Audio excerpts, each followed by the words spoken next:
If you want to add some new manifestation ideas and insights to your law of attraction game, in this video, I'm going to be sharing with you 10 big ideas from Manifesting with the Angels by Charles Virtue. Super excited to share this with you because let's face it, we can all use more practice and more techniques in our manifestation toolkit. Am I right? So if Charles Virtue, if the name sounds familiar, the last name sounds familiar, that's because it is. Charles is Doreen Virtue's son, and it turns out he also is following in his mom's footpath, and talking about manifesting with angels and into the same kind of genre as his mom is/was. I know she did a kind of about face 180 a number of years back and is more into Christianity now, but her roots are in, angels, etc. So that's why you probably sounds familiar to you. So I've got 10 big ideas here. Then what I might also do is read some of my highlighted passages here, just to give you an idea of the flavor of the book. But for starters, let me just read the back blurb about who Charles Virtue is so you can get a sense of who he is before we dive into the book. So here it is.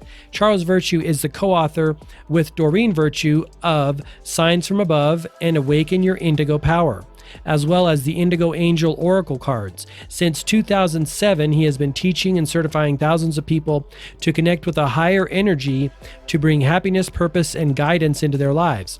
Highly experienced in the field of manifestation, Charles combines his natural intuition with knowledge obtained through a lifetime of exposure to the metaphysical world to offer classes in over 25 countries and online. His website is charlesvirtue.com.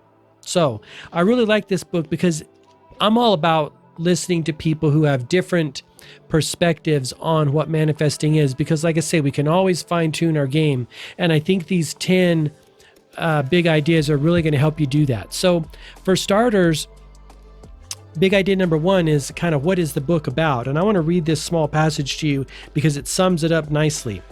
It's just one short paragraph. Manifesting with the angels is a process of working with the heavenly and loving beings that exist around and with each and every living soul on this planet to discover the sometimes mysterious and seemingly hidden path our lives are supposed to take. It is never too late, and you always have been qualified to have a happy life full of purpose. So that's just a general big idea of what the book is about. I thought that little paragraph summed it up nicely. Big idea number two, he talks about this idea of why don't people have what they want? I thought this was super awesome. And the reason that he proposes, what he says is they do have what they want, right? We go around through life thinking, why can't I have what I want, et cetera, et cetera. Well, what he says in his experience is people have what they want. And the way that I look at this is the same thing that Brian Tracy said when he's talking about wealth, right? Brian Tracy said, most people never become wealthy because it never occurs to them, right? Remember, in order for us, to bring something into our conscious level of awareness, we have to desire it, and it has to occur to us to desire it, right? If you're born and raised and you assume that you can never have what you want, or you can never live the life you want, guess what? You're never going to even try, right? It's never even going to enter your consciousness. It may be so deep below your subconscious, it's never going to bubble into your conscious. I thought that was super awesome because I think it's what holds a lot of people back, quite frankly, right? Never really thinking that we can have that, right? So I thought that was a great big idea. Big idea number three, and this is also super awesome, is we're not doing this alone, right? We are assisted in this endeavor of being humans in this time and space. And this really lines up with what Ralph Waldo Emerson also said, and it's one of my favorite quotes. And he said, once you decide, the universe conspires to make it happen. See, our co-creative partners in this human experience are, in this case, the angels, or your inner being, or your co-creative, higher self, or God, or source, however you want to look at it that way. We're not doing this by ourselves, right? We're surrounded by a sea of intelligent energy. We live in a sea of intelligent energy, and it's always communicating to us and through us, and what we think gets picked up in the field, and then the assistance comes by way of our non-physical selves or by our angels or by God and those types of things. So I thought that was really awesome. It's a team approach for sure. And everyone benefits, right? If we don't do our part of holding the idea, thinking positively, feeling good, raising our vibration, staying in alignment with who we are and what we want, then the non-physical aspects of us and the non-physical teammates that we're here with, there's nothing really for them to do, right? It takes both aspects of ourselves, the physical and the non-physical. So I thought that was really awesome to think about. The next big idea is this: if you don't know what to do, ask for guidance, right? Ask your angels, in this case, for guidance. And he talks about this idea that, when he didn't know what direction to take in life, he just kept praying and asking, and then he was asking heaven for what to do, right? And answers came to him. Insights and ideas came to him. This is, I think, perhaps one of the most overlooked aspects of manifesting. And I fall into this trap all the time. I think as human beings, we get this mindset of, oh, I've got to do it all myself, right? There's no one helping me. It's me against the world, all this stuff. And it cuts us off from our source, right? From all the help that we have. And the simplest way to ask for help is just to ask for guidance. See, in my personal experience, I never want God or my angels or my, inner being to do the work for me. I'm going to do the work. What I always ask for is wisdom and understanding and insight into what I should be doing, right? I ask for guidance because I'm going to do the work. And I know you're going to do the work, because that's why we came. We came to do the work, to get our hands in the clay, right? If we came here and instantaneously were manifesting every thought that came in, that would be boring real fast. And I think you're aware of that. So just keep praying and keep asking if you don't know what to do. The next big idea is purpose. Purpose was a big central theme in this whole book because, initially he was discovering his own purpose and his own path, living in, working with his mom for so long and kind of living in her shadow. He was called and inspired to look within and say, hey, what's my purpose here? Like, I know what my mom's purpose is. I want to know my purpose. And then he went on like a deep soul searching mission in order to do that. And when I think about purpose, I think about the ikigai, which is your reason for being, right? If I have it right, it's what do you love to do? What are you good at doing? What can you be paid for? And what does the world need? I might have one off there, but it's these 4 concentric circles that really help you identify your reason for being. It's so important as a human being to know that. Most people don't know that. I shouldn't say most. Some people don't know that. Some people don't know themselves. And if you do not know yourself, you won't know what to do in life. You won't know where to put your energies, right? So take a minute and do some self-introspection and ask yourself, what's my reason for being, right? Why am I here? The little voice inside of you will offer up a suggestion if you allow it and if you're listening and open to it. So purpose was a big central theme. The next big idea is, this is a good one too. He talks about soul wants versus mind wants, right? Soul needs or mind needs. This is huge in the game of life. Our mind, as magnificent as it is, can trip us up. Because remember, our mind is the monkey mind, and it's always looking for things we should do, what we should invest our time and energy in. And sometimes those things aren't ultimately right for us.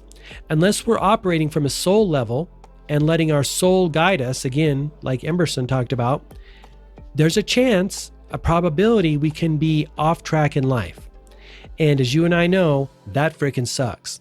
So what is your soul guiding you to do, right? What is your heart guiding you to do? Not just your mind, because your mind is going to say, well, the neighbor down the street does this and he's successful or she's successful. I'm going to do that too. Might not be right for you.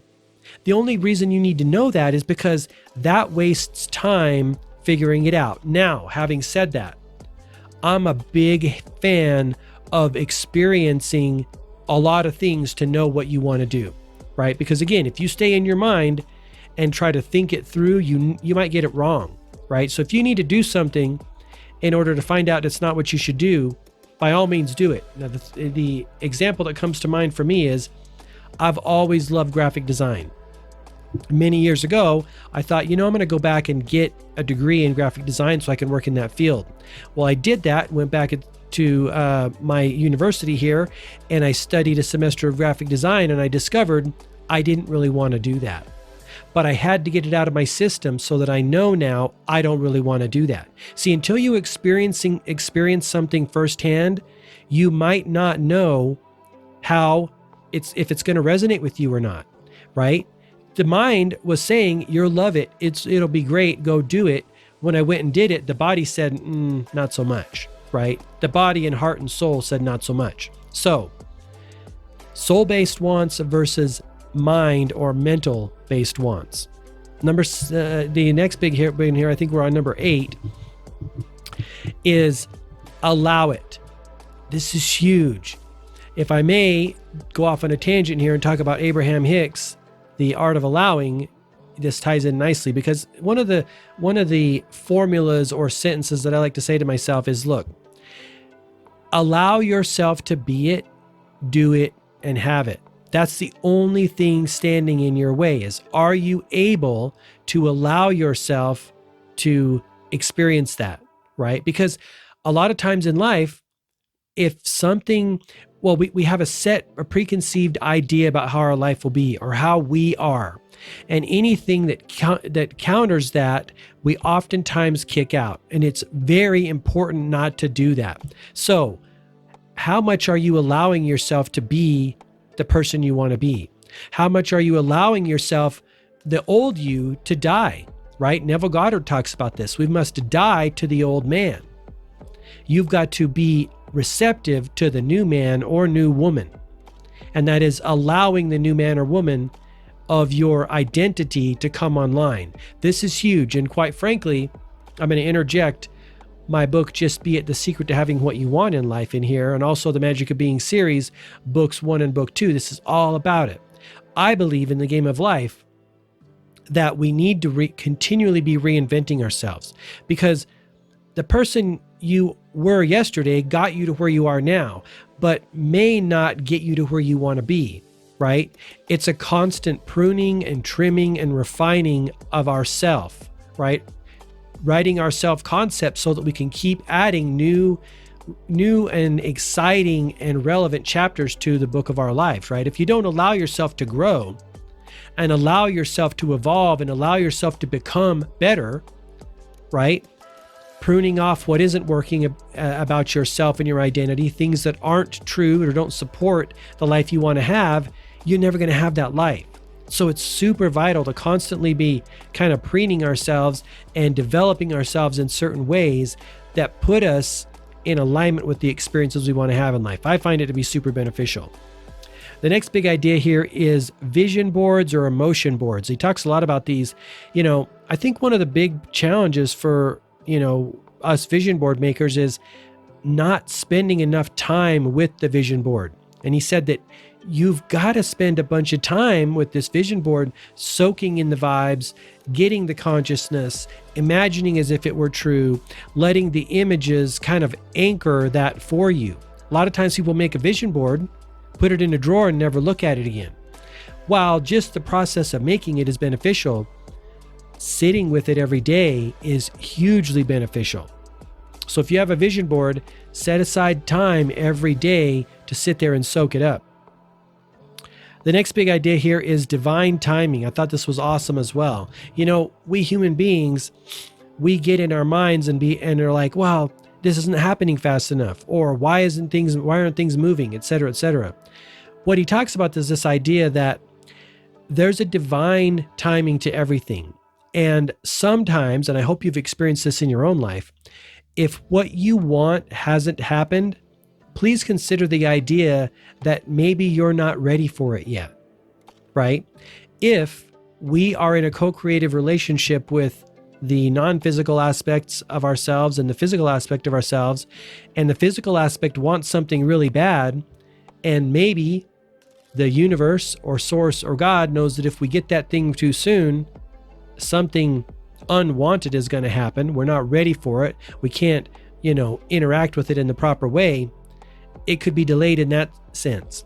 So this comes back to the idea of just be patient, right? If something isn't happening, definitely look at what you're doing on the inside, because as you know, as within, so without, how we're feeling on the inside is constantly manifesting our experiences on the outside. And just consider, maybe you're not ready yet, right? Or maybe you haven't cleaned up enough of your internal beliefs or your internal emotions, right? It's a very real thing. Just because you think it isn't happening fast enough doesn't mean anything's wrong, right? Last but not least, and I love to end with this because I think it's super awesome, is no matter what you specifically want to manifest or how you think you want your life to be, please stay open to new opportunities. Please stay open to new ideas or people. It's so important because, again, like my story with the graphic design, I thought I wanted that, but it turns out I didn't want that at all, right? I wanted a creative outlet, which I have a creative outlet and you have a creative outlet no matter what you're doing in life, because you're a creator. That's what you do all the time. Even walking around in this world, you're creating an experience not only for yourself, but for other people. You are a creator. So please stay open to new opportunities, right? And it just takes practice, right? Look around, go places that you haven't been before, meet people you haven't met before. You never know what's going to happen. And most importantly, and I'll end the 10 with this, stay open to guidance from within. Little whispers of what you should be doing, nudges, impulses, ideas that come to you, right? Take note of everything. Capture all those ideas because you never know what will happen. One of these days, I'm going to tell you a story and share a video with you about a job that I got in a very miraculous way that illustrates this point exactly, because I was listening within and I happened to be in the right space at the right time to get a message that unfolded in a very miraculous way, right? And I'll share that with you in a video down the line, but I still think about it to this day. And the message I come away with is, don't get too hung up on how you think your life should be. Leave some space for magic and miracles and divine guidance to guide you. I think it's super important. All right, so what I want to do now is just share a couple of my favorite, highlights from the book, and then we'll wrap it up here. Let's see what we have. Most people refuse to believe they are capable of doing something great. That's a great statement. Then he says, align your thoughts with your desires. I love this one. To get what you've never had, you've got to do what you've never done. The other way I like to say that is to do what you've never done, you're going to have to be who you've never been. Because remember, the formula is be, do, and have.